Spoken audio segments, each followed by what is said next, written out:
자, 우리 인간의 본성 중에 바람직하지 못한 본성이 하나 있는데 그 중에 하나가 뭐냐면 믿지 못한다라는 겁니다.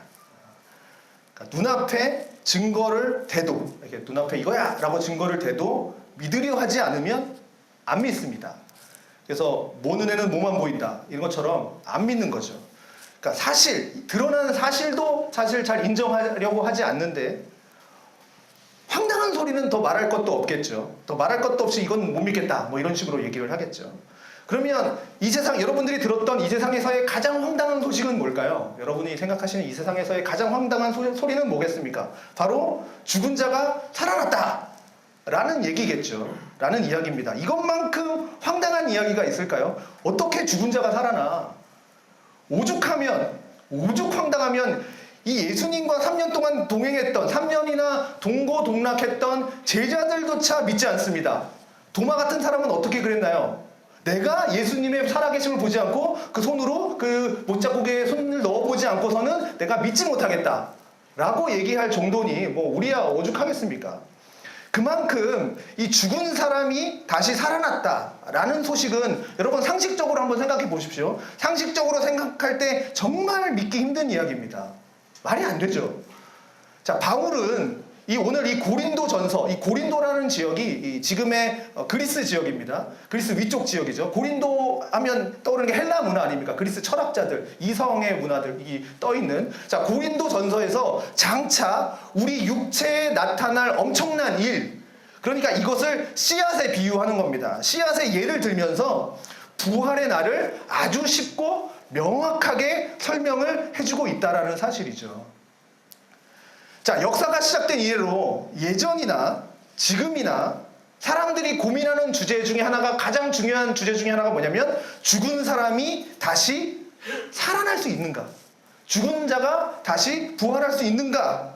라고 하는 것도 예전이나 지금이나 이 당시 고린도 교회 사람들도 똑같은 생각이었습니다. 죽은 사람이 살아날 수 있을까? 살아난다면 어떻게 살아날까? 에이, 말도 안 돼. 예수를 믿으면서도 내가 예수를 믿으면서도 예수님께서 부활하셨다 라는 사실을 의심했다라는 거죠. 이게 상식적으로 이해가 안 된다라는 거죠. 더 나아가서 그러면 우리는 부활할 수 있을까? 우리는 부활을 할 수 있는 것인가? 자, 바울은요 이런 의심하는 이 신자들을 향해서 의심하는 것이 이건 똑똑한 것이 아니다. 이건 똑똑한 것이 아니라 오히려 이것은 어리석은 일이다 라고 이야기를 합니다. 자, 그러면서 이제 이렇게 반문을 하는 거죠. 36절에서 38절입니다.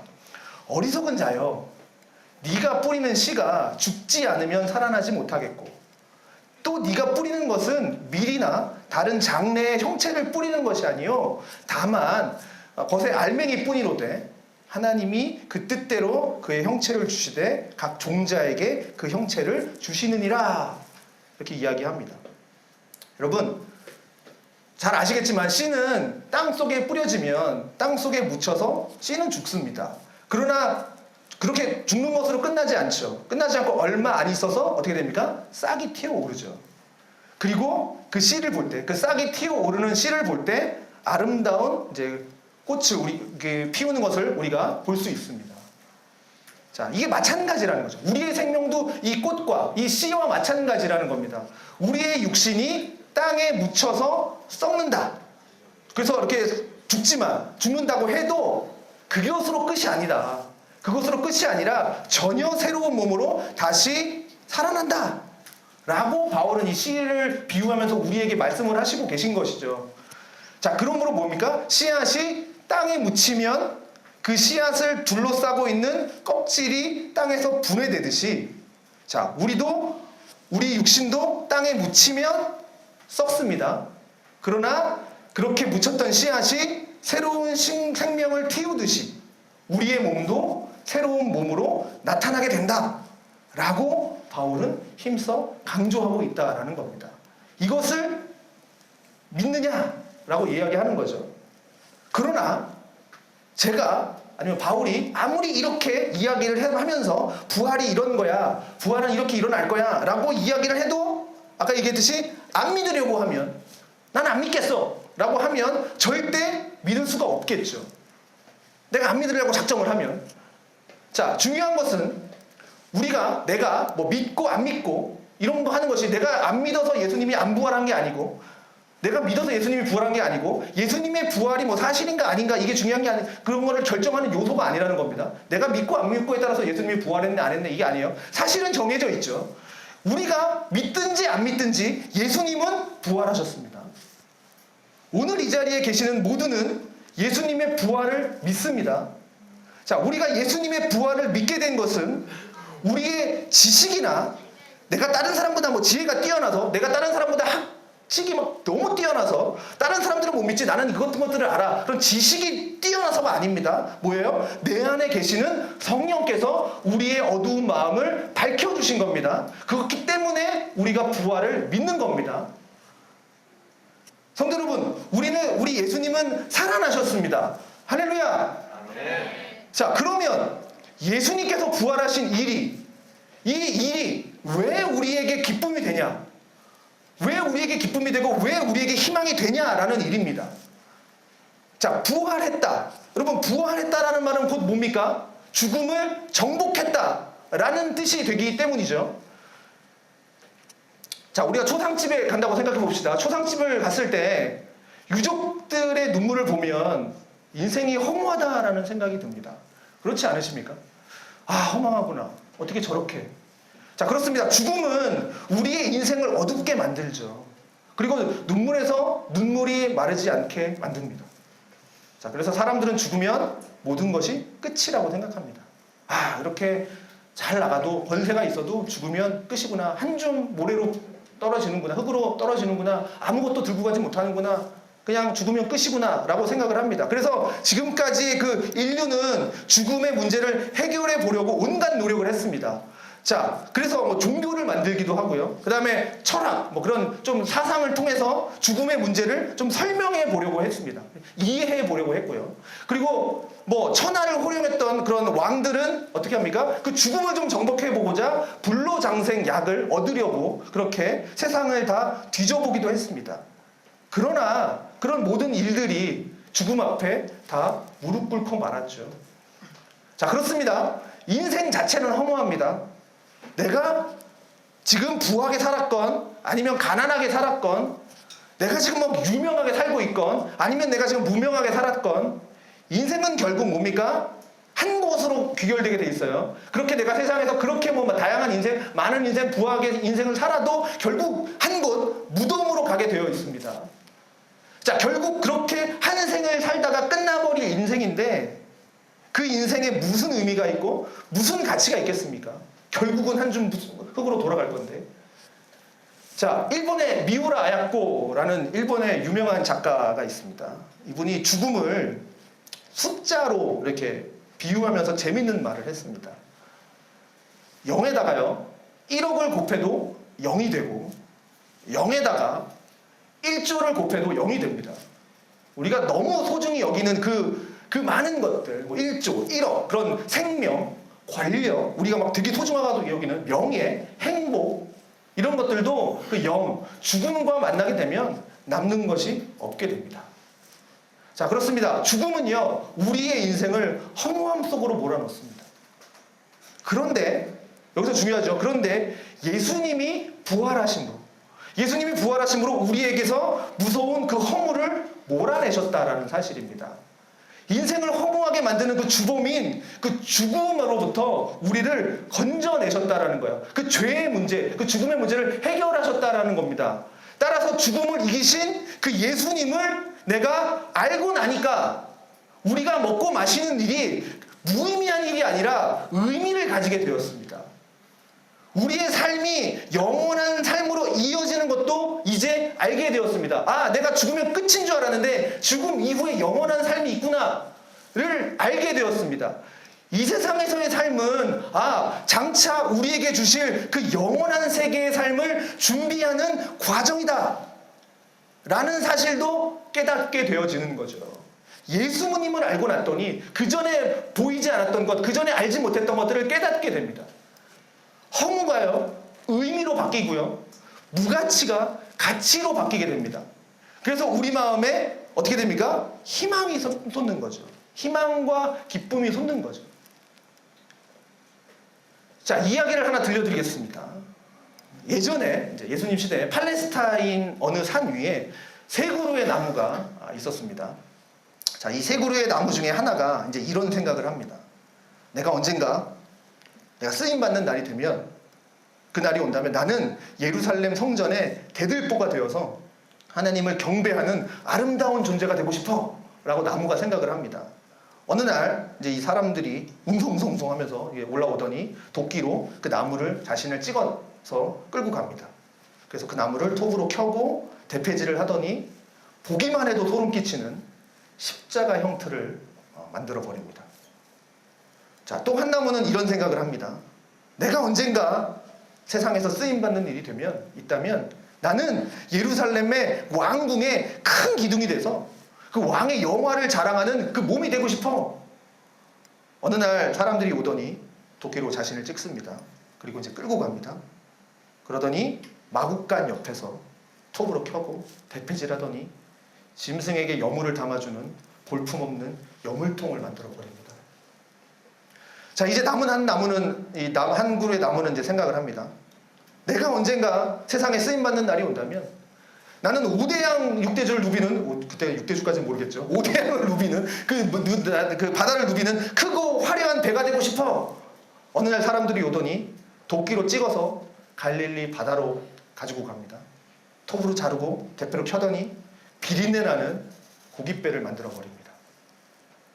자, 이 세 그루의 나무 모두 어떻게 됐습니까? 꿈은 화려했지만 처량한 신사가 되었죠. 그런데 얼마 지난 후에 하나님의 아들이 어린 아기로 이 세상에 태어납니다. 자, 마구간의 구유가 되어버린 그 나무는 자기도 모르는 사이에 하나님의 영광스러운 아기를 받아 누이는 침대가 되어버렸습니다. 또 어느 날 하나님의 아들이 갈릴리 바닷가에서 말씀을 전하시는데 하나님의 아들이 그 비린내 나는 그 고깃배가 된 자기 위에 올라오시더니 바닷가에 서 있는 수많은 사람들을 향해서 천국의 복음을 전하십니다.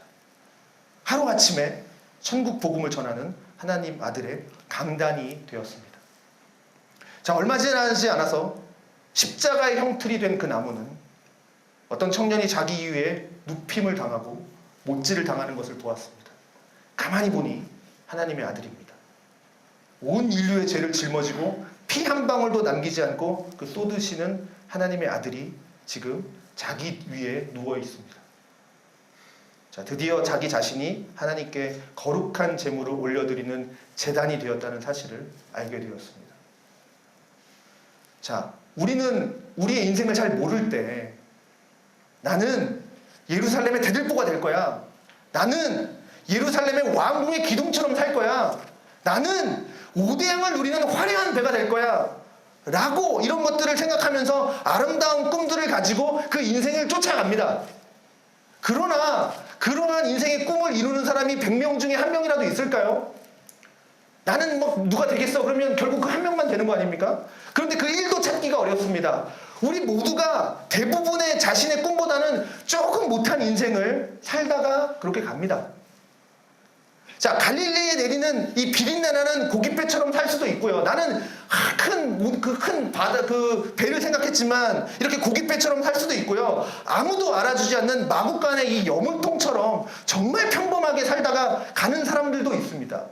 심지어는요, 어떤 사람은 지지리도 불행해서 고통스럽게 그리고 눈물 흘리는 그 십자가와 같은 인생을 살다가 가기도 합니다. 그러나 죽음을 이기고 부활하신 그 예수님께서 말구유와 같은 그 인생을 하나님의 아들을 눕히는 침대로 바꾸어 놓으셨다라는 거죠. 비린내 나는 그 고깃배와 같은 인생을 하나님의 아들이 천국 복음을 전하는 그 강단으로 바꾸어 놓으셨습니다. 또한 십자가 형틀과 같은 그 끔찍한 인생을 하나님께서 제사를 드리는 거룩한 제단으로 쓰임받게 하셨다라는 사실입니다. 예수님의 부활이 우리를 이렇게 영광스러운 존재로 바꾸어 놓으셨다는 사실이죠. 자, 오늘 우리 주변을 좀 돌아보시기를 바랍니다. 인생의 허물을 느끼는 많은 일들이 정말 얼마나 우리 주변에 많이 일어나고 있습니까? 정치적으로는요, 혼돈 그 자체입니다. 지금 강대국의 틈바구니 속에서 눈치 보고 있습니다. 한참 꿈을 꾸며 불가능인 일에도 막 덤벼들어야 할 그 젊은 청년들이, 젊은이들이 점점 주눅들어 가고 있습니다.